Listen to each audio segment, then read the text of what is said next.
તો ભાવનગરમાં રેગિંગ મુદ્દે મંત્રી પ્રફુલ પાનસેરિયાનું નિવેદન સામે આવ્યું છે। એન્ટી રેગિંગ કમિટી બેઠક રાત્રે 2 વાગ્યા સુધી ચાલી।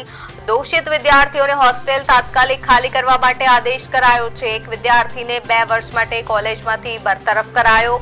3 વિદ્યાર્થીઓને 1 વર્ષ માટે કોલેજમાંથી બરતરફ કરાયા છે, તો 2 વિદ્યાર્થીઓને 6 મહિના માટે સસ્પેન્ડ કરવાનો નિર્ણય કરવામાં આવ્યો છે। રેગિંગ કેસમાં 6 વિદ્યાર્થીઓ સામે કડક કાર્યવાહી, દોષિતોને હોસ્ટેલ તાત્કાલિક ખાલી કરવાનો આદેશ કરાયો છે। આ મામલે પ્રફુલ પાનસેરિયાએ નિવેદન આપ્યું છે।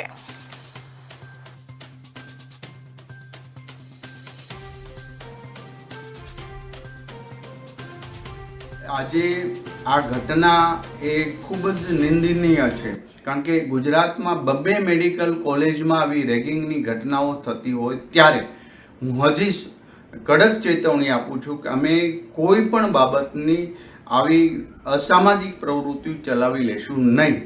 ભારતીય જનતા પાર્ટીના એ શાસનની અંદર દરેક વિદ્યાર્થીઓ શાંત, સુરક્ષિત અને અભ્યાસ માટે અહીંયા આગળ આવે એ જ હું મારા વિભાગને સૂચના આપું છું। અને હવે આવું ઘટના ન ઘટે એવી અમે બધા જ મેડિકલ કોલેજને સૂચના આપેલી છે।